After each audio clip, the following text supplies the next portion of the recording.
Hello Internet, Brandon here, and today we're taking a deep dive into Periphery and their new single, Mr. God. This is the lead single kicking off the rollout of their new album, A Pale White Dot, which is releasing May 15th, 2026.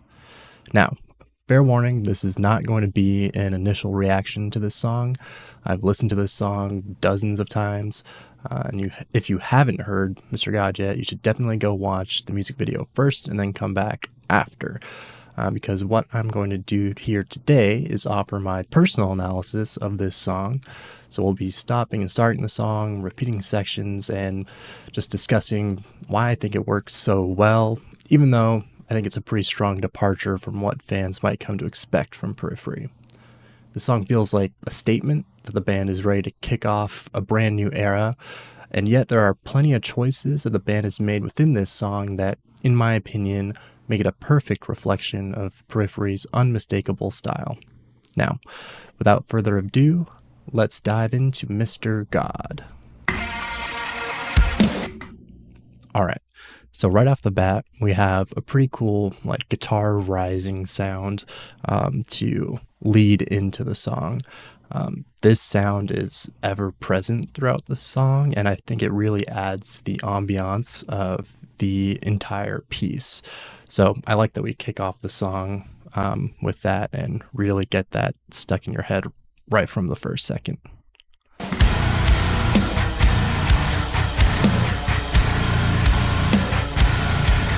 Awesome groove that we get right off the bat.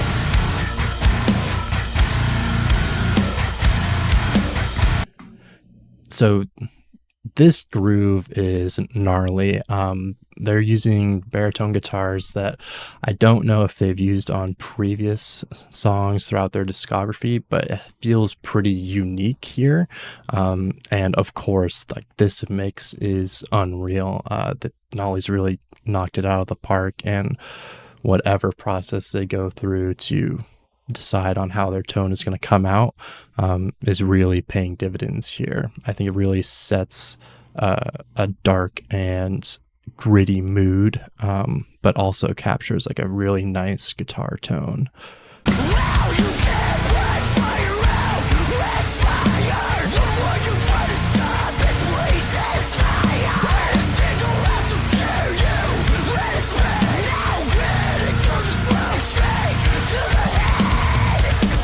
Spencer's vocals have gotten unreal over the years. I feel like as fans, I don't hear enough people talking about his vocal performances, but ever since Hailstand, I feel like he's really just taken it to a new level, one album after the other, and this feels no different.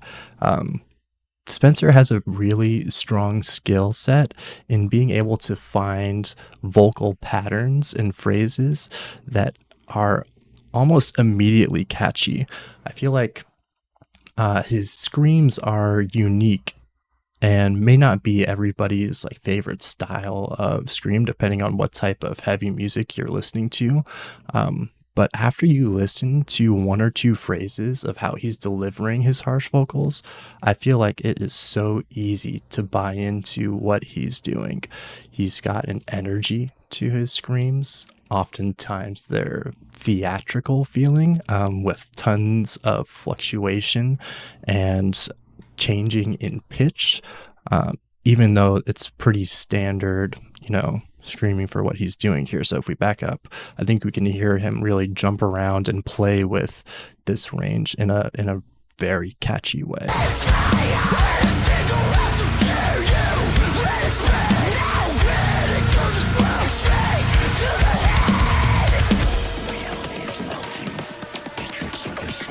We get this really cool futuristic sounding ambiance. Great vocal effects.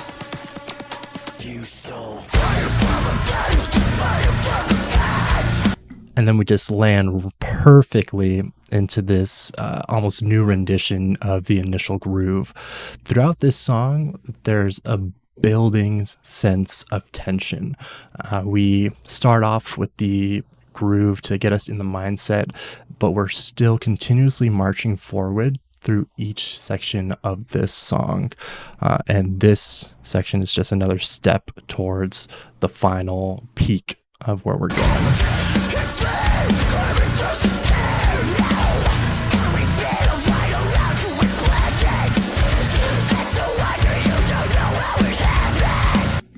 I think really cool part here is how Matt's changing up the feel of this, I guess, bridge or verse through the halfway point of it. So we get that kind of two-step feel that, you know, continuously pushes and adds a layer of dynamicism to this song.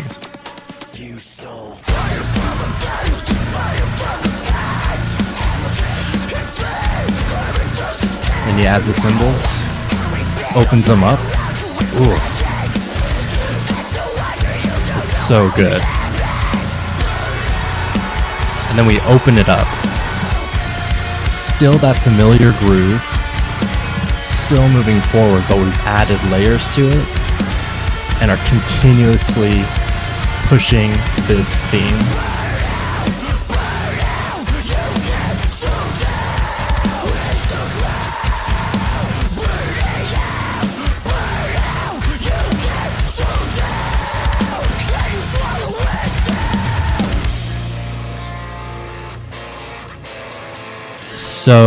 So dark. This transition, I feel like somehow they found the perfect transition for what they're trying to do here. They've just come off of what's going to be the chorus of this song, and they need to give it some room to breathe, because this is a tight, 3-minute song essentially.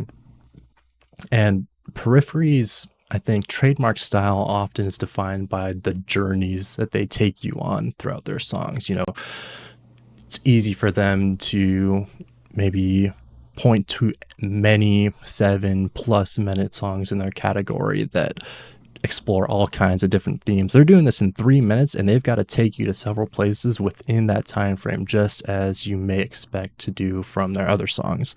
This transition perfectly does that. It gives you that black metal kind of Haunted Shores type vibe that I think Mark has really honed over the years and enjoys leaning into. So it's cool to see them bring it out here. Spencer takes a step back in this section, and yeah, this song just has a moment to really grow. Of course, that tone is crazy. Oh my god. And still, through this pattern, building, repeating this phrase, but each time it's repeated, a new element's brought into it.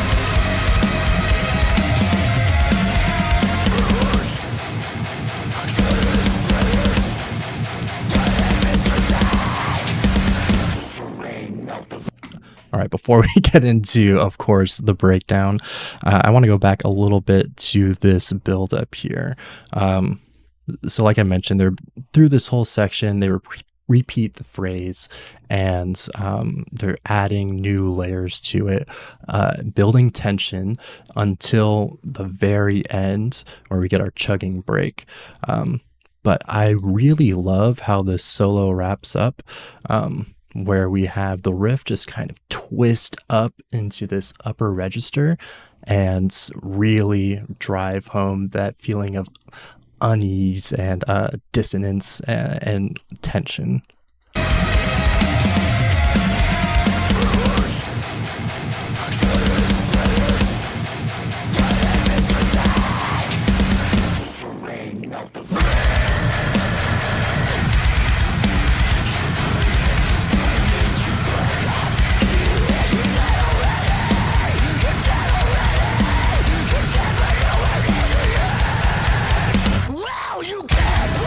All right, Spencer's vocals here are unreal. Once again, he's finding the perfect phrasing for this breakdown.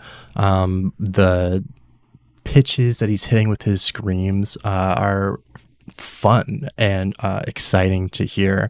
And then as he leads into this chorus, he just really throws all of his emotion into it, and just pulls you back in from this breakdown. I think it's just so well done.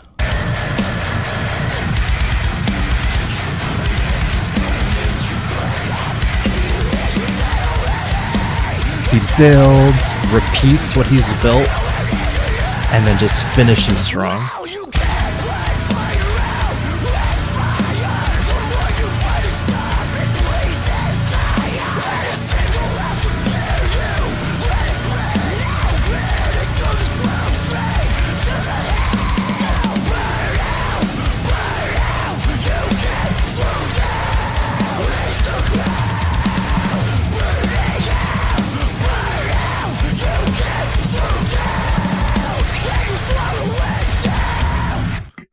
All right, we need to talk about the way they handle this last chorus here, because I think this is one of the staple Periphery sounds that we can find, several examples of. So Spencer builds and throws us into this chorus here at the end, and it's a chorus that's structured in a pretty cool way, where we've heard both halves of it already in the song previously, but we haven't heard them together. So they've taken like two sections of the song and just kind of slammed them together back to back. And in such a short song, I think what this really does is get the listener familiar with key moments of the song that they may not have expected to get familiar with. You hear it at the beginning of the song, and then you're not really sure where it's going to go. When they bring it back later on, you feel like, oh yeah, I wasn't expecting to hear that again, but I'm hearing it in such a catchy way. It makes for a really strong, recognizable chorus in this really tight, short song length. And I think it just sounds really cool. Another thing that they do that I think is awesome is, we've talked about how this whole song is just building towards this crescendo here at the end, and now we're there. So when this chorus kicks off, we've got Matt going crazy on the drums. He's playing these drums in a way that he hasn't, even though we've already heard these sections earlier in the song. He's adding double bass all over the place. He's totally filled them out with ghost notes on the snare. It's like I'm not a drummer by any means, but I just love how Matt peppers in ghost notes and all types of splashes throughout different sections. But it's just so cool to compare what we heard earlier on to what he's doing now. Definitely a great payoff for this song. Another fun fact, I think, a recent example of where, they've done this strategy of taking two sections and merging them in for a chorus was on Wax Wings. Let's see if we can pull that up. Yeah, this section of Wax Wings, they take two sections that we've already heard, and they play them back to back. We hear them a little bit more recently, so I think it's less of a drastic change than what we have in Mr. God, but still a really, really cool strategy that I think makes Periphery very catchy.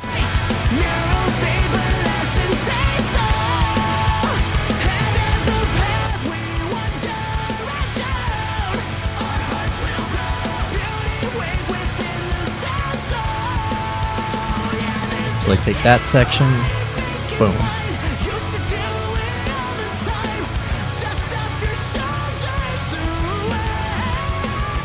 So Wax Wings, amazing song. Definitely check that one out if you have not already. All right, let's close out the song and see if there's anything else we need to catch here at the end before we wrap up.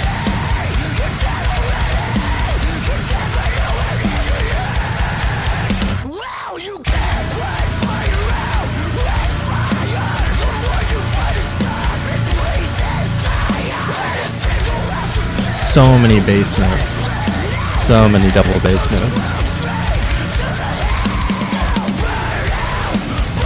And the fills just get crazier and crazier.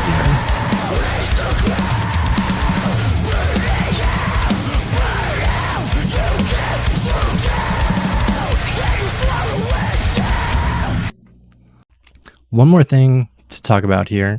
I feel like this music video is very well done.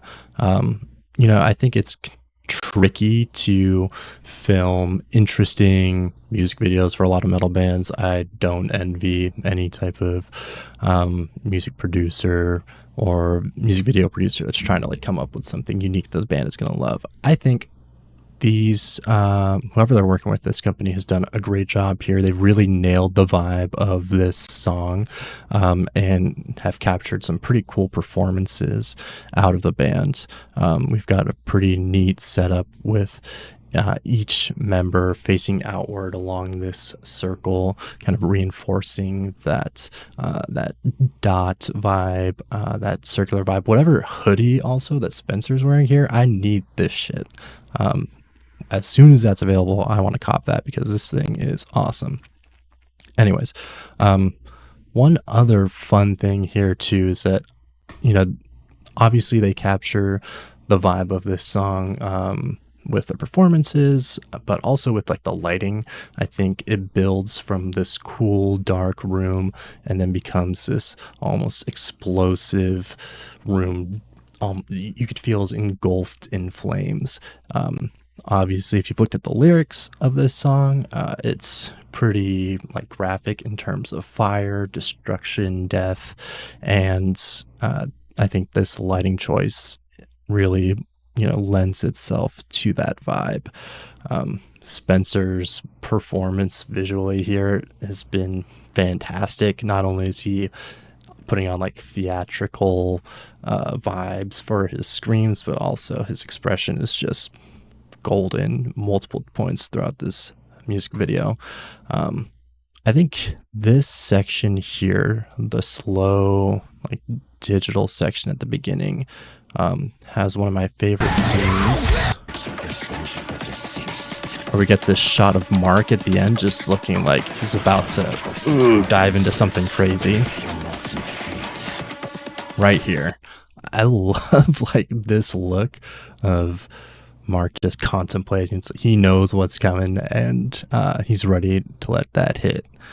One last tiny cool thing that I noticed about this music video, there's like a few points where it seems like there's some type of like ash or like debris or something that falls into frame. Let's see if I can find it. But it's funny because, we've got this theme of fire, burning, and destruction throughout the song.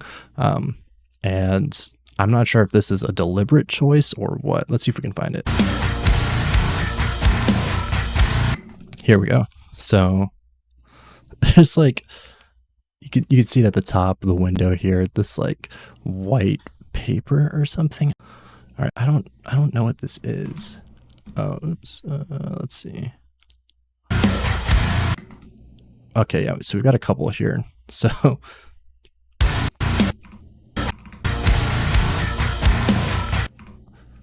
yeah, we got something here in the room. Something's fallen. I don't know if this is like a physical like piece of paper that they've dropped or something that was put in after the fact and then ultimately scrapped, because I can't imagine there's like somebody in the room throwing like one piece of paper. I feel like there should have been tons, but we only see a couple in this early section. We see some here. We see this huge one. What the hell is that? Look at that. Look at this thing. It's like a goddamn bird came through. Or unless this is like a light flare. I don't know.